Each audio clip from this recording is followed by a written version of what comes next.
छा ॻाल्हि आहे अॼु सुम्हण जो मूड न आहे छा?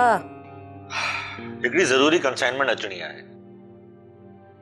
जेसिताईं उहा पहुचंदी न तेसिताईं मूंखे निंड बि न ईंदी।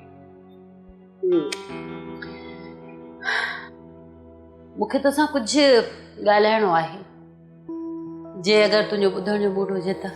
हा चओ, कुझु खपे ई छा? काफ़ी ॾींहंनि खां मूंखे महसूसु पियो थिए त बिज़नेस जे करे तव्हां जूं दुश्मनियूं वधंदियूं पियूं आहिनि। रोज़ अख़बारनि में तव्हां जूं ख़बरूं पियूं अचनि। मूंखे सिर्फ़ु इहो ॿुधायो त तव्हां कुझु ग़लति त न पिया कयो न?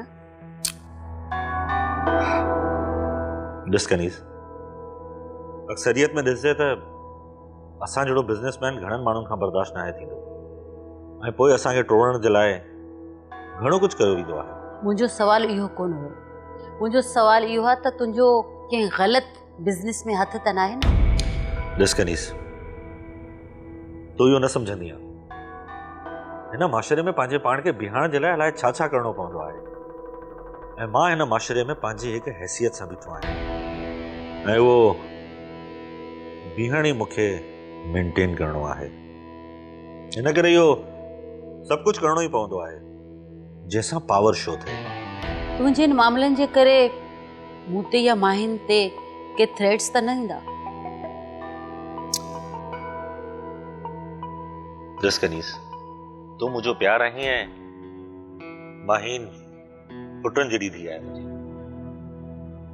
मां तव्हां ॿिन्हिनि ते कखु बि बर्दाश्त न कंदुसि, ऐं न ई कंहिं में एतिरी ताक़त आहे जो मुंहिंजी फैमिली खे को नुक़सान पहुचाए सघे। बसि अलाह साण ई कंदो। हू चवे पई त तुंहिंजे माण्हू जे रवैये मां हू काफ़ी तंग थी वई आहे। छा मतिलब? तुंहिंजे भाउ कुर्बान अली जी धीउ जो माहिन जी यूनिवर्सिटी में पढ़ण आई आहे, जेका खेसि रोज़ काफ़ी डिस्टर्ब पई करे। पर माहिन त हुन खां सीनियर आहे, ऐं हींअर त हुनजी यूनिवर्सिटी में मुकम्मल थी वई आहे। बहरहाल तुंहिंजे इंफॉर्मेशन जे लाइ इहो ॿुधायां पई। ख़ैर तूं छॾ हिन ॻाल्हि खे। मूंखे इन ॻाल्हि जी ॾाढी ख़ुशी आहे त माहिन मूंसां गॾु ऑफिस जॉइन कयो आहे। बसि हाणे मुकम्मल तौर ते समूरो बिज़नेस संभाले वठे त मां हिकिड़े पासे रिलैक्स थियां। हू न्याणी सुभाणे पराए घर जी थींदी, ऐं हुन जी उमिरि जी छोकिरियुनि जी शादी बि थी वई। तो कुझु सोचियो आहे हुन जे लाइ? कनीज़, इहो सोचणु तुंहिंजो कमु आहे, तूं मां आहीं। अलाए, मूं सोचियो त पुराणे खे वाइदे में अटकियल हुजे। छा मतिलब? मां सम्झुसि न।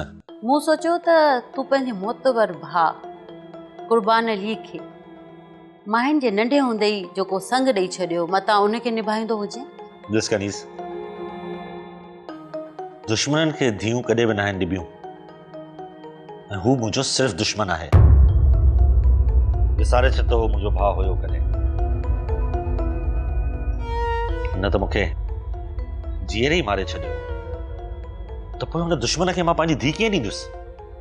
मां होॾे पंहिंजे जिगर जो टुकड़ो मोकिलींदुसि? न कनीस, हिन ॻाल्हि जो सवाल ई पैदा नथो थिए। हुननि खे त मां सिर्फ़ु ज़िल्लत ऐं तबाही ॾेई सघां थो। छा आऊं माहिन लाइ को रिश्तो ॾिसां? फ़िलहाल तकड़ न कर। हुन हाणे ई त बिज़नेस खे सम्झण जो सोचियो आहे। मां हुनखे सम्झाईंदुसि, ऐं इन बारे में हुन सां बि डिस्कस कंदासीं त हुनजी राय छा आहे। हा सही आहे। ऐं वरी कहिड़ो सुभाणे थी हुनजी शादी करायां। सब्सक्राइब कयो असांजो ऑफिशियल YouTube चैनल सिन TV HD ड्रामा ऐं वधीक अपडेट लाइ बेल आइकन खे क्लिक करियो।